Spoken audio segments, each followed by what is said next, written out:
In this video, we'll take a look at the scenario-based elements of the analysis model.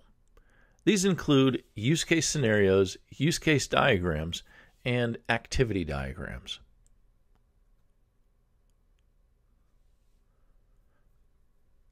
The first thing we're going to look at, and probably hands down the most important thing in this group, is the text-based use case scenario.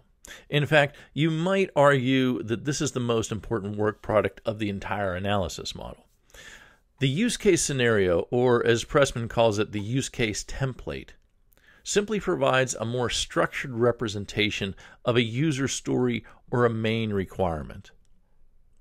This use case scenario, for example, provides a structured representation of the use case named Access Camera Surveillance via Internet Display Camera Views. As you can see in the text, it looks like this is the second iteration of this document, and the last modification was January 14th by V. Raman.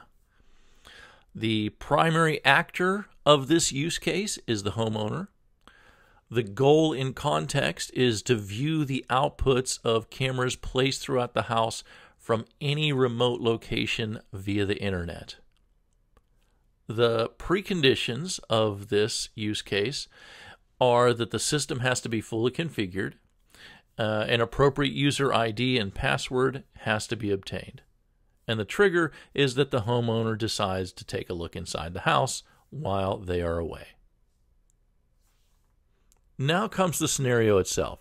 Sometimes this part is called the sunny day scenario because it describes what happens in the best case when nothing goes wrong.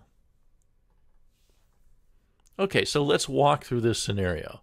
First, the homeowner logs into the Safe Home Products website. They enter their user ID. They enter 2 passwords, each of them at least 8 characters. The system displays all the major function buttons. Then the homeowner selects surveillance. From those buttons, the homeowner selects pick a camera. The system displays the floor plan of the house, and the homeowner selects a camera icon from the floor plan. And then they select the view button.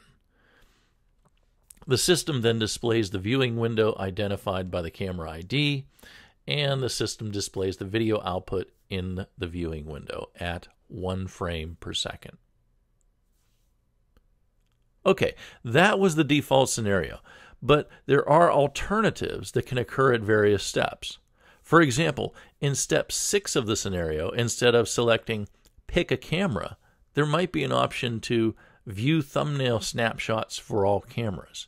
This is precisely what exception 3 describes. It also tells you what to do if this happens. In this case, it refers you to another use case scenario, view thumbnail snapshots for all camera. Then we have a little bit more information about the use case. So this is of moderate priority to be implemented after basic functions. It's going to be available in the 3rd increment.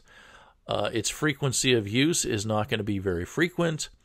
The channel to the actor is going to be via a PC-based browser or an internet connection. The secondary actors are going to be a system administrator, perhaps, and the cameras involved.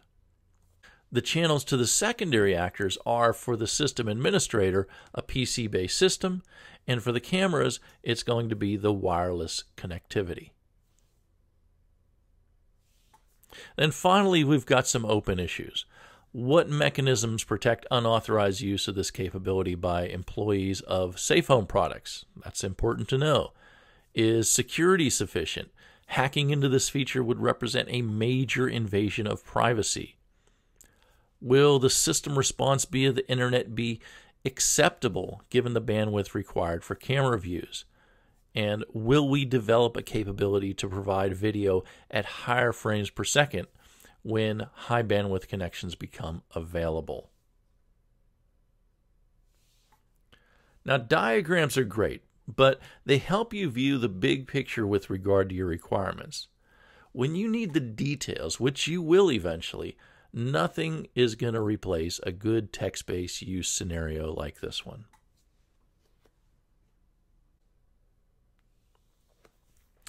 In contrast to the use case scenario, a use case diagram gives you an overview of the use cases in the system and the external entities that those use cases interact with. The blue box here represents the system boundary. The bubbles inside the blue box are use cases. Every one of these should have a text-based use case scenario associated with it.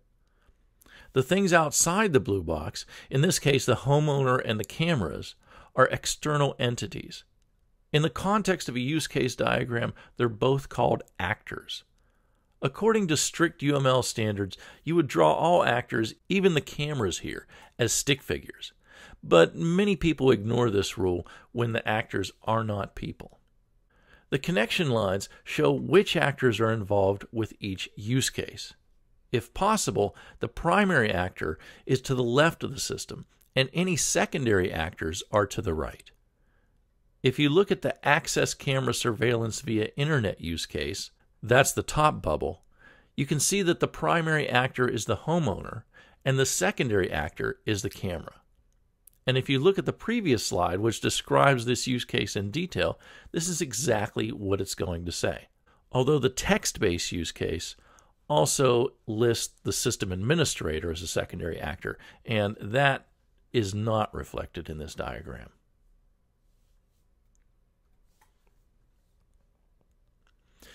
As we've seen, use case templates include a main success scenario. This gives the numbered sequence of events that occur in the default scenario, where everything goes as expected. The templates also include an exception section that provides alternatives for different events in the sequence.